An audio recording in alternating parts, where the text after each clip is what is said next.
Everyone, welcome back to Ambition Nursing Classes. So guys, हमने last class में communicable disease start किए थे। सो आज हम उनको ही कंटिन्यू करेंगे, जिसमें हम पढ़ने जा रहे हैं एसटीडी के बारे में। एसटीडी जिसकी फुल फॉर्म होती है सेक्सुअली ट्रांसमिटेड डिजीज। क्या फुल फॉर्म है इसकी? Sexually transmitted disease. अब बात आती है कि इसके अंदर कौन कौन सी डिजीज कंडीशन रहती है। सो गाइस, मेन मैं आपको पढ़ाऊंगी gonorrhoea, syphilis and HIV AIDS. कौन कौन सी? First one is the gonorrhoea, second one is syphilis and third one is the HIV AIDS, जो कि बहुत ही ज्यादा मोस्ट इंपॉर्टेंट है। सबसे पहले हम पढ़ने जा रहे हैं गोनोरिया के बारे में। सबसे पहले हम किसके बारे में पढ़ेंगे? Gonorrhoea. What is gonorrhoea? Gonorrhoea mainly is the infection of vaginal tract. Okay, और जो कि मेनली किसके थ्रू होता है? गोनोकोकाई के through. It is caused by गोनो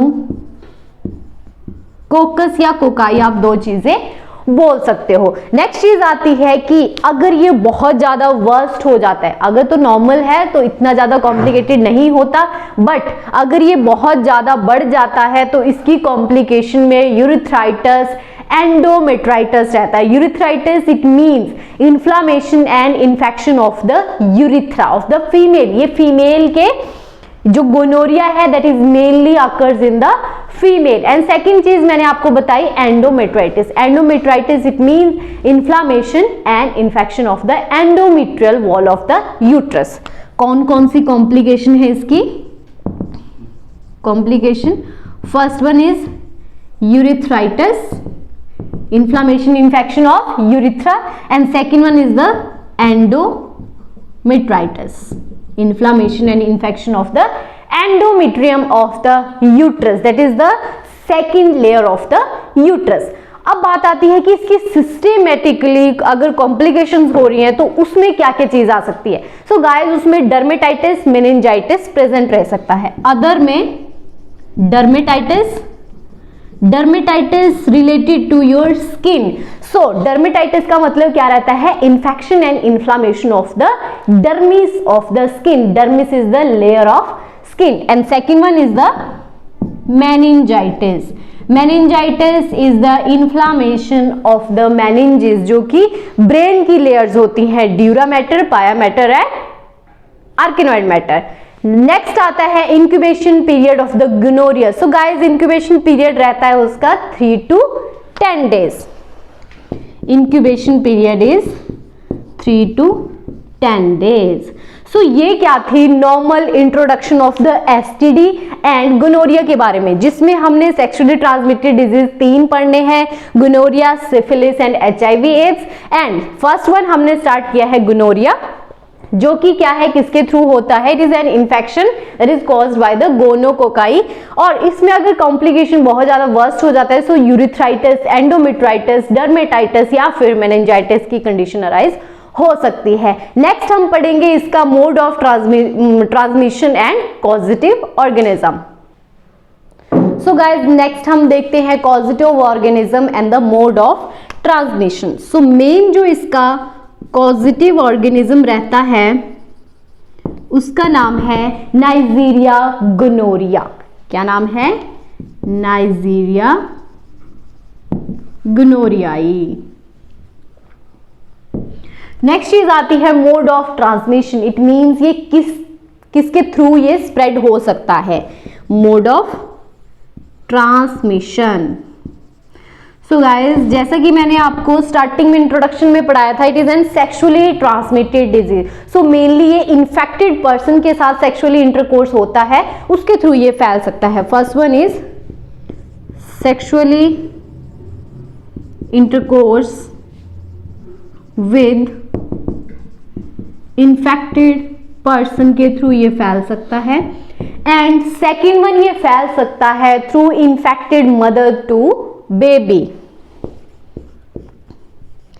infected mother to baby. So ये क्या थे इसके कॉजेटिव ऑर्गेनिज्म, जिसका नाम है Neisseria gonorrhoeae, and mode of transmission, जिसके अंदर दो ट्रांसमिशन मेनली रहते हैं, क्या क्या, sexually intercourse with the infected person जिसको ऑलरेडी गोनोरिया है, and second thing is the infected mother to the baby, baby को भी ये फैल सकता है। नेक्स्ट हम पढ़ेंगे इसके साइन एंड सिम्टम।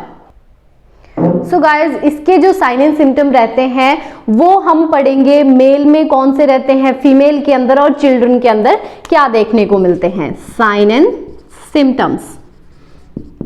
सो सबसे पहले हम देखते हैं मेल्स के अंदर, इन मेल्स। सो गाइज, जो मेल्स हैं उनमें क्या क्या चीजें देखने को मिलती है, purulent discharge from the urethral membrane. क्या रहेगा सबसे पहले, पुरुलेंट। पुरुलेंट का मतलब होता है पस, जिसमें पस प्रेजेंट रहती है, यहां पे मैं ब्रैकेट में लिख रही हूं pus. Purulent discharge from urethral membrane, ये हो गया इसका first sign and symptom in the male. And second रहता है dysuria. Dysuria it means difficulty in urination. Second one is the dysuria, means difficulty in urination, it means urine pass करते वक्त उसको बहुत ज्यादा पेन रहेगा। अब बात आती है फीमेल्स के अंदर। सो गाइस, फीमेल्स के अंदर भी डिसयूरिया प्रेजेंट रहेगा। सो इन फीमेल्स फर्स्ट सिम्टम क्या आएगा, डिसयूरिया, जो कि मैंने आपको ऑलरेडी इसका मीनिंग बता दिया, difficulty in urination, frequent urination, it means बार बार उसको यूरिन आने की अर्ज रहेगी। And next one is the increase vaginal secretion, जो कि एबनॉर्मल होंगी, excessive urination, and third one is the vaginal secretions. Okay guys, ये थे फीमेल के अंदर। अब बात आती है चिल्ड्रन के अंदर। सो गाइस, चिल्ड्रन में क्या हो सकता है, accidentally contamination of the eyes. क्या रह सकता है in children, accidentally infection of eyes, infection या फिर कंटामिनेशन ऑफ, दोनों चीजें बोल सकते हो। सो ये क्या थे overall sign and symptom related to the gonorrhoea, जिसमें हमने इन मेल्स के अंदर पढ़ा पुरुलेंट डिस्चार्ज। पुरुलेंट मतलब पस की फॉर्मेशन होगी, डिस्चार्ज होगा कहां से, यूरिथ्रल मेम्ब्रेन से। सेकंड वन है dysuria, difficulty in urination, females के अंदर भी डिसयूरिया प्रेजेंट रहेगा, एक्सेसिव यूरिनेशन अर्ज जाएगी उसको पेशाब करने की। And third one is the vaginal discharge, continuously वहां पे डिस्चार्ज प्रेजेंट रहेंगे। और in the children accidentally infection of the eyes. So last में हम इसका पढ़ेंगे प्रिवेंशन एंड कंट्रोल।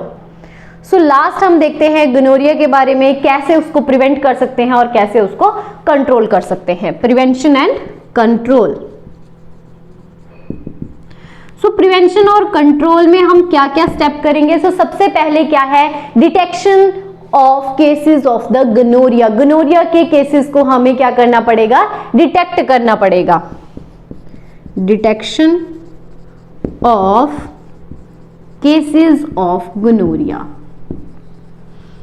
नेक्स्ट चीज आप क्या करोगे, वहां पे cases of gonorrhoea is identified and investigated. जब वहां पे पता चल जाएगा कि वहां पे डिटेक्शन, वहां पे केसेस है, तो उसको अच्छे से आइडेंटिफाई करना है, इन्वेस्टिगेट करना है कि कौन सा वायरस है, कौन सा बैक्टीरिया है, investigated and identified. Third thing हम करेंगे वहां पे यूज ऑफ कॉन्ट्रासेप्टिव डिवाइसेस। मैंने आपको बताया था इसका कॉज ये भी रह सकता है कि अनप्रोटेक्टेड सेक्सुअल इंटरकोर्स के थ्रू ये फैल सकता है। सो गाइस, उस केस में आप प्रिवेंशन के थ्रू वहां पे कॉन्ट्रासेप्टिव डिवाइसेस यूज कर सकते हो। यूज ऑफ कॉन्ट्रासेप्टिव डिवाइसेस, जिसमें मोस्ट कॉमनली यूज आता है कॉन्डोम।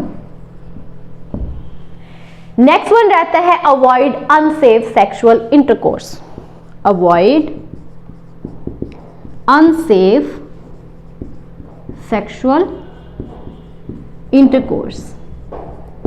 एंड लास्ट इसका प्रिवेंशन हम कर सकते हैं, create awareness about the STDs, sexually transmitted disease के थ्रू हम क्या करेंगे, वहां पे बहुत ज्यादा अवेयरनेस फैलाएंगे, अवेयरनेस ऑफ एसटीडीज। सो ये क्या था, prevention and control of the gonorrhoea, detection of cases of gonorrhoea.